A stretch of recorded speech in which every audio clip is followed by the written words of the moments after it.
അമേരിക്കയുടെ കണ്ണിലെ കരടായ ക്യൂബയിലേക്ക് അമേരിക്കയുടെ മൂക്കിന് താഴെ കൂടി ഒരു റഷ്യൻ കപ്പൽ ശാന്തമായി ഒഴുകി നീങ്ങുന്നു. സീഹോഴ്സ്. ഇത് കേവലം ഒരു എണ്ണക്കപ്പലല്ല, മറിച്ച് ട്രംപിന്റെ ഉപരോധ ഭീഷണികളെ കടലിലെ ഉപ്പുവെള്ളത്തിൽ മുക്കി കൊന്നുകൊണ്ട് വ്ളാഡിമിർ പുടിൻ അയച്ച മരണമാസ് വെല്ലുവിളിയാണ്. ലോകത്തെ വിരട്ടി നിർത്തുന്ന അമേരിക്കൻ ഉപരോധങ്ങൾ വെറും കടലാസ കഷ്ണങ്ങളെയാണെന്ന് തെളിയിക്കാൻ ആയുധങ്ങളെക്കാൾ മൂർച്ചയുള്ള ആത്മവിശ്വാസവുമായാണ് ഈ കപ്പൽ ക്യൂബയിലേക്ക് മുന്നേറുന്നത്. അമേരിക്കൻ തീരത്തോട് ഇത്രയടുത്ത് അവരുടെ വിലക്കുകളെ പുല്ലുപോലെ അവഗണിക്കാൻ ലോകത്തിന് റഷ്യക്ക് മാത്രമേ ധൈര്യമുള്ളൂ. ഇത് കേവലം ഇന്ധന കൈമാറ്റം മാത്രമല്ല, മറിച്ച് അമേരിക്കൻ അപ്രമാദിത്വത്തിന്റെ ശവപ്പെട്ടിയിലെ അവസാന ആണിയാണ്. കടലിന്റെ ആഴങ്ങളിൽ അജ്ഞാതമായി നീങ്ങുന്ന റഷ്യൻ അന്തർവാഹിനികൾ ഈ കപ്പലിന് കാവലുണ്ടോ? അമേരിക്കയുടെ പടക്കപ്പലുകൾ ഇതിനെ തടയാൻ തുനിയുമോ? അതോ ലോകം കാത്തിരുന്ന ആ മഹാസംഘർഷത്തിന്റെ തിരുനാളം ഈ കപ്പലിൽ നിന്നാണോ കത്താൻ പോകുന്നത്?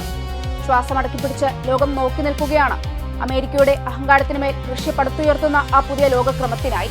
അമേരിക്കയുടെ കടുത്ത സാമ്പത്തിക ഉപരോധങ്ങളെ തുടർന്ന് ഗുരുതരമായ ഇന്ധന പ്രതിസന്ധി നേരിടുന്ന ക്യൂബക്ക് ആശ്വാസമായി ഏകദേശം 2 ലക്ഷം ബാരൽ ഇന്ധനവുമായി റഷ്യൻ എണ്ണ ടാങ്കർ യാത്ര തിരിച്ചതായി സമുദ്രയാന ഇന്റലിജൻസ് സ്ഥാപനമായ കെപ്ലർ സ്ഥിരീകരിച്ചിട്ടുണ്ട്.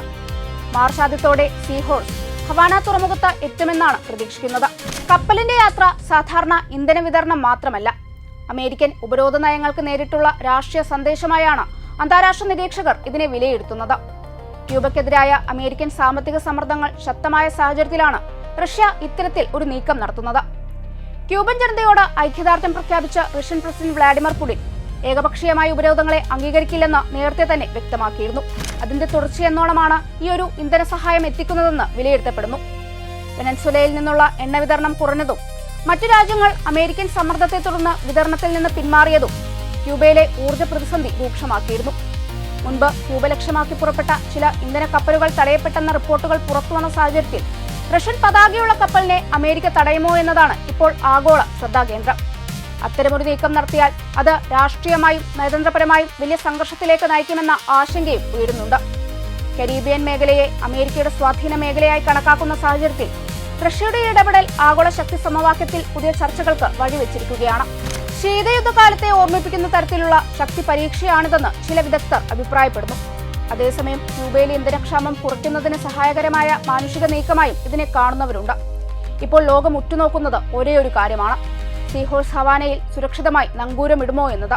ഈ ഒരു യാത്ര വെറുമൊരു കപ്പൽ ലക്ഷ്യസ്ഥാനത്ത് എത്തുന്നതോടെ അവസാനിക്കുകയില്ല. ലോകത്തെ വലിയ രാജ്യങ്ങൾ തമ്മിലുള്ള ബന്ധത്തിലും രാഷ്ട്രീയത്തിലും ഉണ്ടാകാൻ പോകുന്ന വലിയ മാറ്റങ്ങളെക്കുറിച്ചുള്ള ചർച്ചകൾക്ക് ഇത് തുടക്കമിടും.